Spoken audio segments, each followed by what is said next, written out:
Assalamualaikum warahmatullahi wabarakatuh. Ini adalah perjalanan hidupku yang aku goreskan lewat kata-kata. Sebab bibir ini telah keluh untuk berucap. Malam ini kulihat jarum jam telah menunjukkan pukul 2 dini hari. Namun aku masih belum bisa memejamkan mataku. Bayang-bayang keperluan selalu mengganggu pikiranku. Dan hari ini adalah hari keempat di mana aku telah pergi meninggalkan rumah dan segala keperluan yang ada di dalamnya. Hari ini juga adalah hari yang keempat di mana aku telah terpisah dengan istri dan anak-anakku. Kurasakan kerinduan ini teramat mendalam. Aku ingin memeluk mereka. Aku ingin merengkuh mereka dalam dekapan kasih sayang. Namun ternyata aku tidak memiliki daya untuk mewujudkannya. Aku terpaksa meninggalkan mereka dengan sebuah alasan. Dengan sebuah alasan yang jelas. Aku ingin berikhtiar untuk sebuah urusan yang begitu menyusahkan dadaku. Dan aku sendiri tidak tahu sampai kapan semua ini akan beroleh penyelesaian. Aku bingung. Hatiku kalut. Aku seperti orang hina yang mengetuk pintu hati setiap insan yang meminta pertolongan. Ya, pertolongan yang begitu sangat berarti buat hidupku dan keluargaku. Namun hingga kini pertolongan itu seolah masih jauh dari hidupku. Al-Kisah 7 tahun silam, ayahku telah meminjam dana sebesar 15 juta rupiah pada seorang dermawan. Karena sebuah desakan kehidupan yang menyeretnya, terpaksa harus mengadakan dana tersebut. Di mana saudaraku yang tua meminta segera dinikahkan dengan wanita pujaan hatinya. Padahal kondisi keluarga saat itu sangat tidak mendukung. Namun kondisi tersebut tidak dimengerti oleh kakakku, sehingga bila hasrat hatinya tidak dikabulkan oleh ayah, maka rumah kami yang akan menjadi sasarannya. Ya, dia berniat akan membumi hanguskan rumah dan seisinya bila nanti impiannya tidak menjadi nyata. Itulah mengapa kedua orang tuaku terpaksa harus mengadakan uang tersebut dengan jalan meminjam dari dermawan yang dapat terketuk pintu hatinya saat itu. Saat itu, karena aku masih kuliah, sehingga aku tidak dapat berkata apapun selain berdoa semoga orang tuaku dapat melunasi pinjaman tersebut. Waktu terus bergulir hingga masalah itu pun usai berlalu. Bahkan aku sendiri telah lupa dengan masalah piutang tersebut. Tahun 2006, aku menikah dengan seorang muslimah yang taat. Hari-hari kami lalui dengan penuh kebahagiaan. Berbagai cobaan kami lalui bersama, hingga lahirlah Jundi mungil dari rahimnya. Alhamdulillah. Alangkah bahagianya hatiku saat itu, hingga datanglah musibah ini. Dermawan tersebut datang menemui kami dan menagih uang yang dipinjamnya dipinjam ayah pada 7 tahun silam.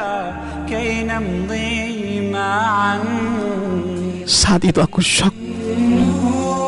Aku tidak menyangka sama sekali kalau ternyata pinjaman itu selama 7 tahun belum dibayar oleh ayah, hingga kondisi beliau saat itu tidak memungkinkan lagi untuk membayar piutang tersebut. Faktor usia dan ekonomi yang pas-pasanlah yang menjadi alasannya. Hatiku miris mendengarnya. Sakit. Namun perlahan muncul rasa iba dalam hatiku. Kasihan ayah. Dia harus mengalami ini semuanya di masa tuanya. Haruskah aku berlepas diri dari masalah ini? Sementara dia adalah ayahku. Ya Allah, kuatkanlah hatiku. Itulah ujarku saat itu. Ku coba untuk bermusyawarah dengan kedua saudaraku, mencari solusi yang terbaik untuk melepaskan beban ayah yang kini tengah merongrong masa tuanya. Namun kedua saudaraku tidak memberi respon dan memilih untuk pergi menjauh dari kehidupan kami, karena tidak ingin menanggung malu dengan orang-orang serta rongrongan penagih yang setiap hari datang ke rumah. Aku sangat terpukul saat itu. Air mataku tidak terbendung lagi. Yang ada dalam benakku hanyalah ayah. Kasihan dia.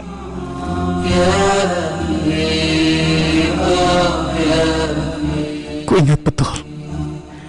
Saat itu ba'da Jumat, aku bermusyawarah dengan istriku. Kulihat tidak ada guratan sedih di wajahnya. Ketegarannya membuat aku kuat dalam menghadapi kemelut kehidupan ini.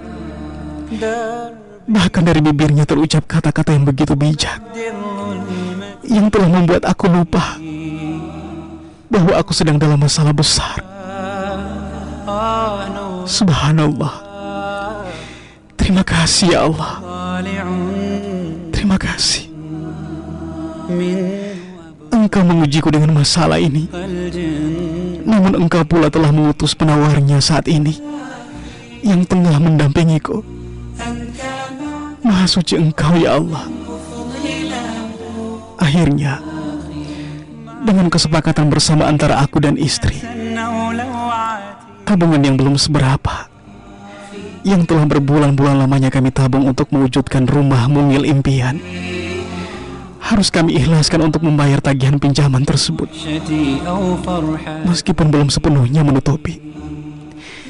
Dan istriku rela menelan pahitnya kehidupan dengan memulai segalanya dari awal.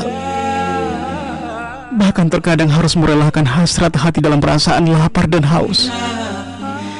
Begitu tabahnya dia hingga kesyukuran tak pernah putus dari bibirku. Hingga suatu hari, tepatnya hari Selasa 25 Agustus 2009, aku diundang oleh saudaraku ke Surabaya untuk sebuah urusan. Iya, urusan dakwah. Saat undangan itu tiba, hatiku bimbang. Aku tidak tahu apakah aku harus memenuhi undangan tersebut atau tidak. Sementara aku telah di deadline harus menutupi sisa piutang ayah pada tanggal 5 September 2009. Di sisi yang lain, istriku tercinta baru 2 pekan lamanya usai melahirkan putra kedua kami. Dalam kebimbangan tersebut, lagi-lagi istriku memotivasi aku untuk memenuhi undangan itu. Katanya pada aku saat itu, Abi, pergilah. Tidak usah pikirkan Umi, sebab Allah akan menjaga kami. Dan insya Allah Abi selamat hingga pulang nanti. Ini adalah bagian dari dakwah. Yakinlah Abi, bahwa bila kita menolong agama Allah, maka Dia pula akan menolong kita dari kesulitan dan himpitan hidup.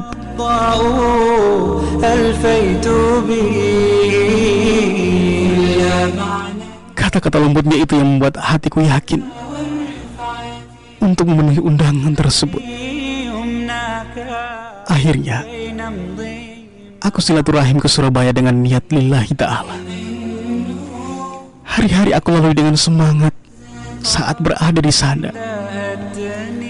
Yang begitu kental dan kemesraan yang indah bersama saudara-saudara seakidah telah membuatku melupakan masalah yang kutinggalkan di kampung halaman.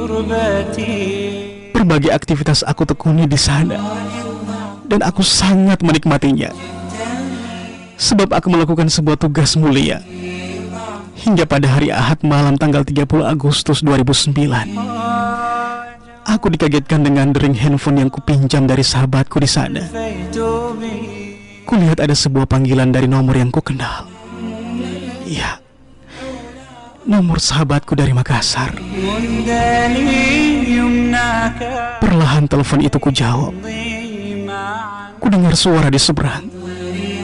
Ternyata suara ayahku. Dalam teleponnya beliau dengan terseduh dalam tangisnya mengingatkan aku agar segera pulang. Karena di deadline waktu pelunasan sisa pinjaman tinggal 6 hari lamanya. Mendengar hal tersebut aku jadi panik. Kemana lagi aku harus mencari dana sejumlah itu untuk menutupi sisa pinjaman tersebut? Akhirnya dengan menanggalkan rasa malu, aku mulai berikhtiar pada saudara-saudaraku di sana dan berharap ada angin segar yang dapat membuat aku tersenyum kembali setelah ketegangan dan rasa panik yang menggelayut di hatiku. Tetapi sepertinya kondisi pula yang membuat mereka tidak bisa berbuat banyak. Hanya tatapan sedih dan ucapan doa yang keluar dari bibir mereka. Ya Allah, lalu aku harus bagaimana? Haruskah aku selesaikan semua ini? Haruskah aku selesaikan tugas-tugasku di Surabaya ini? Dengan perasaan sedih aku mengungkapkan niatku untuk segera pulang ke kampung. Semua terjadi begitu cepat. Hingga hanya dalam hitungan jam, aku telah kembali menginjakkan kakiku di Makassar. Saat pertama kali menapakkan kaki di tanah kelahiranku, berbagai perasaan berkecamuk di hatiku. Antara bahagia, cemas dan bingung. Rasa bahagia karena bisa berkumpul bersama keluargaku, bersama istri dan anak-anakku, serta cemas dan bingung dengan masalah yang sedang menantiku. Namun aku berusaha untuk menjalani semuanya, karena ini sudah merupakan garisan hidup yang harus aku lalui. Ya Allah, berikan aku petunjuk untuk melalui semua ini. Hari-hari mulai aku lewati, sementara jarum jam tidak mau kompromi. Dia selalu berputar menunaikan kewajibannya demi kehormatan keluarga. Berbagai cara aku tempuh untuk mencari pinjaman dana. Aku bahkan rela berpasrah diri dengan cara mengetuk satu persatu pintu rumah sahabat-sahabatku yang seiman dan seakidah di sini. Tetapi karena kondisi ekonomi yang pas-pasan, akhirnya hanya rasa simpatik yang terus mengalir untuk keluargaku tanpa ada penyelesaian yang berarti. Hingga tanggal 5 itu pun tiba.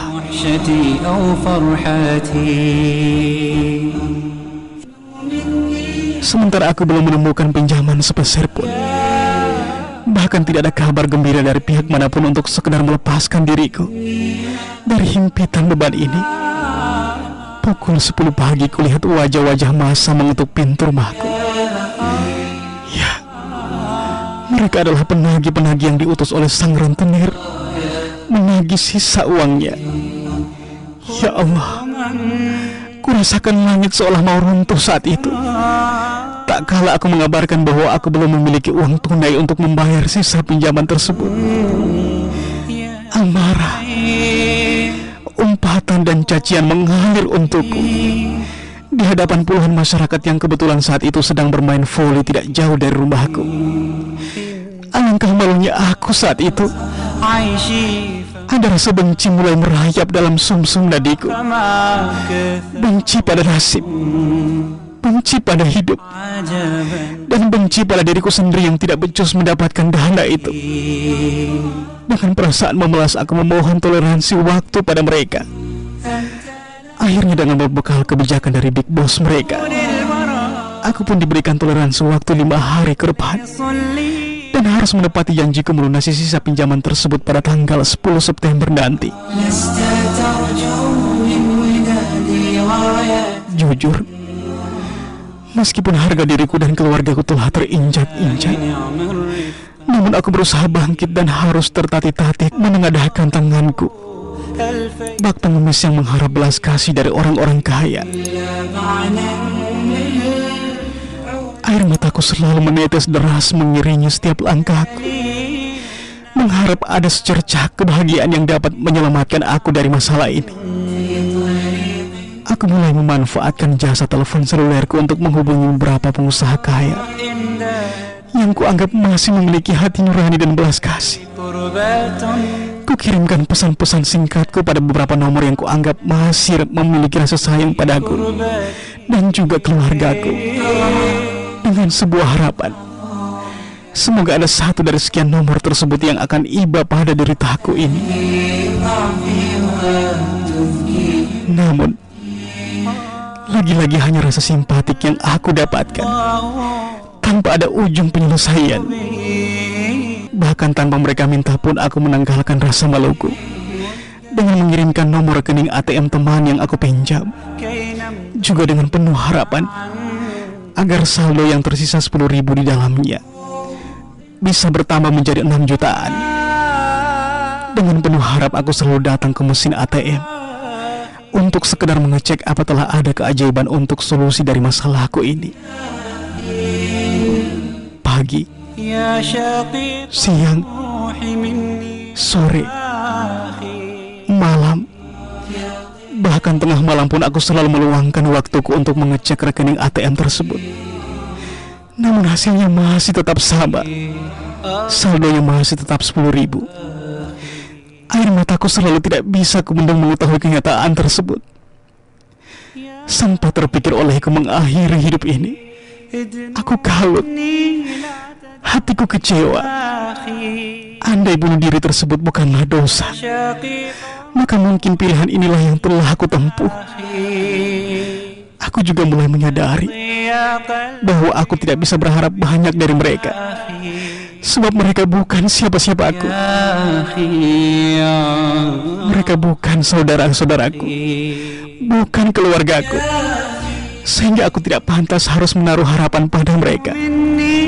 Hingga akhirnya hari Jumat 9 September 2009 pukul 2 dini hari, aku mulai mengemasi pakaianku. Aku berniat untuk turun dari rumahku karena tidak kuat menerima hinaan, cacian, dan makian dari penagih yang selalu datang ke rumah. Perlahan ku kucip kening istriku yang tertidur pulas. Kulihat ada air bening menetes di pipinya. Ku tatap wajah sendunya. Ada guratan-guratan sedih dan letih di wajahnya. Perlahan juga aku mengecip kening anak pertamaku. Dia adalah anak penurut yang selalu merasa sedih dan menangis bila sehari tidak melihatku. Ku rasakan air bening mengalir di pipiku. Maafkan Abi sayang, Abi terpaksa meninggalkan kalian untuk sementara waktu. Abi janji, bila nanti masalah ini selesai, Abi akan kembali pada kalian. Abi akan membahagiakan kalian, dan insya Allah tidak akan pergi lagi meninggalkan kalian. Maafkan Abi, Nda, ujarku perlahan sambil memeluk erat anakku yang sementara tertidur pulas. Aku yakin besok pagi ketika dia bangun dari tidurnya, pasti orang pertama yang akan dicarinya adalah aku. Kemudian perlahan aku kecup dan mendekap anak keduaku yang baru lahir sebulan yang lalu. Air mataku kembali tidak bisa aku bendung. Kasihan dia. Seharusnya sebagai seorang ayah, aku berada di samping mereka saat ini. Tetapi apa boleh buat, semua harus kujalani. Tidak ada pilihan lain lagi bagiku. Kusisipkan sepucuk surat di dekat istriku yang terbaring letih. Umi, maafkan Abi sayang. Abi janji insya Allah akan kembali. Jaga anak-anak kita ya. Jaga diri kalian baik-baik. Abi akan selalu berdoa buat kalian. Semoga kita akan terlepas dari beban ini dan akan berkumpul kembali nanti.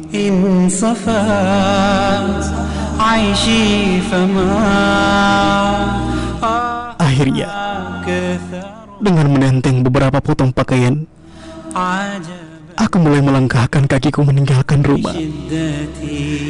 Malam itu aku langsung mendatangi mesin ATM untuk yang kesekian kalinya. Tetapi hasilnya masih sama. Tanggal 10 akhirnya tiba juga. Dan kenyataan pahit tidak dapat dielakkan. Ketika emosi tidak terbendung lagi, ku dengar kabar bahwa satu persatu perabot isi rumahku telah dieksekusi, dijemput paksa sebagai jaminan. Bagiku, mungkin perabot itu tidak berarti apa-apa, namun harga diri kami yang telah terinjak-injak begitu sulit untuk aku terima. Apalagi eksekusi itu kembali terjadi pada siang hari dan di hadapan banyak orang. Meski dari jarak yang sangat jauh, namun rasa kecewa dan malu tak bisa aku sembunyikan. Hari-hari aku lalui dengan kesedihan. Aku hanya berharap semoga istri dan anak-anakku dalam keadaan baik-baik saja di rumah. Dengan perasaan sedih aku kembali mendatangi mesin ATM untuk mengecek kembali isi rekening itu. Tetapi hasilnya masih sama. Hingga akhirnya aku telah pasrah. Mungkin inilah jalan hidup yang harus aku tempuh.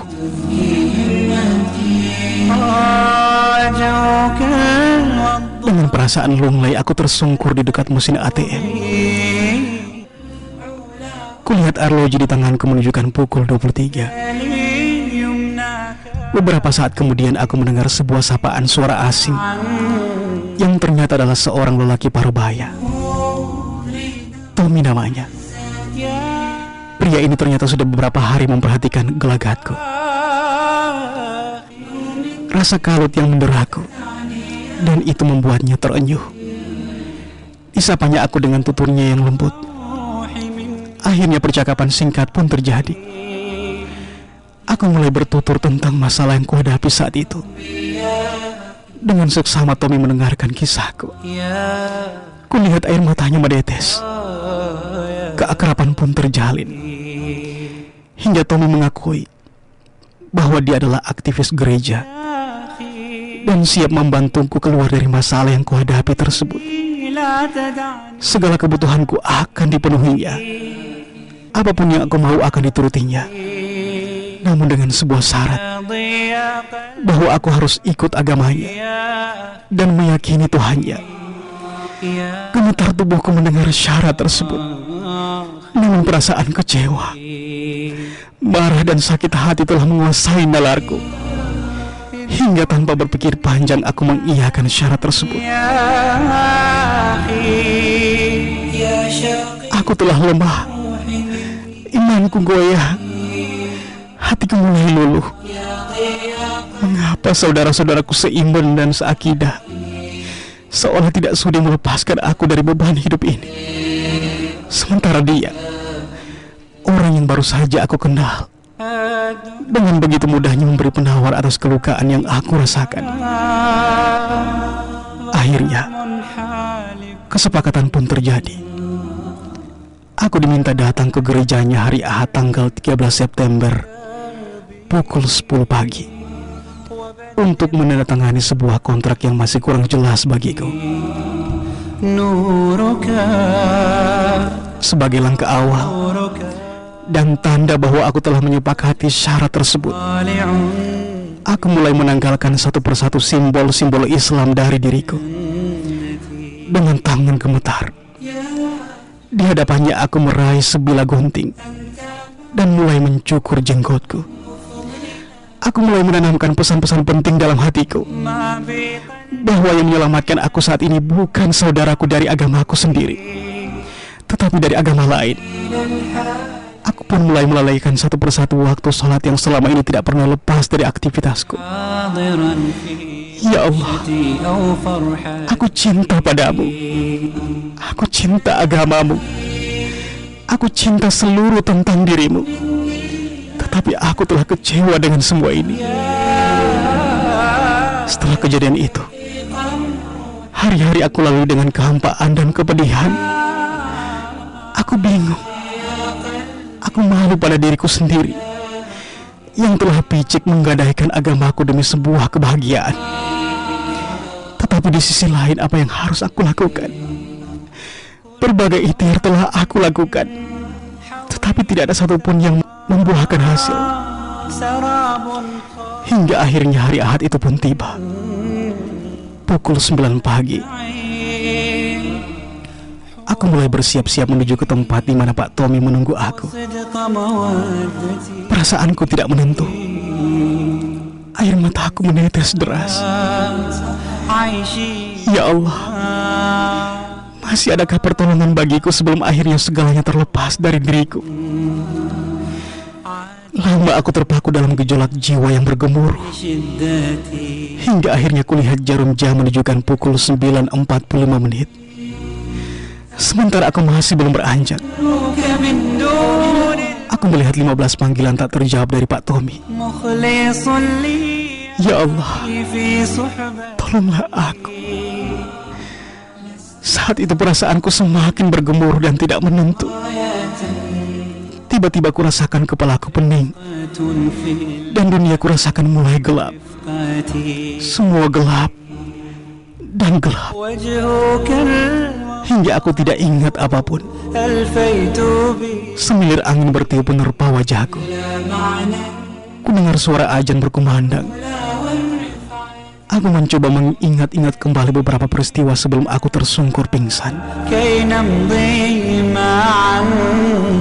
Kulirik jam tanganku yang melingkar di pergelangan tanganku, menunjukkan pukul 12.30. Ya Allah, berarti telah masuk waktu sholat duhur. Kuperhatikan kembali HP-ku. Ada 45 panggilan tak terjawab dan 6 pesan singkat dari Pak Tommy. Sepertinya dia kecewa dengan janji yang tidak kutunaikan. Dan subhanallah, ada pesan ketujuh dari sebuah nomor yang tidak asing lagi bagiku. Nomor salah seorang saudara yang mengabarkan bahwa dia memintaku untuk datang ke rumahnya ba'da duhur. Katanya dia memiliki kelebihan materi dan siap membantuku. Terima kasih ya Allah, Engkau telah menolongku dari kesulitan hidup ini. Terima kasih. Semoga semua ini dapat menjadi pelajaran berharga bagi diriku. Pendengar Nuran yang baik, itulah sepenggal kisah yang baru saja aku lewati. Sungguh begitu sulit, tetapi aku hanyalah manusia biasa yang tidak memiliki daya. Sulit dipercaya memang, tetapi inilah realita yang benar-benar terjadi dalam hidupku. Ya Allah, Kau ada dalam setiap helaan nafasku. Kau ada dalam setiap detak jantungku. Mungkin benar, aku terlalu rapuh, imanku terlalu lemah, tetapi semua ini tidak bisa kuelakkan. Wassalamualaikum warahmatullahi wabarakatuh.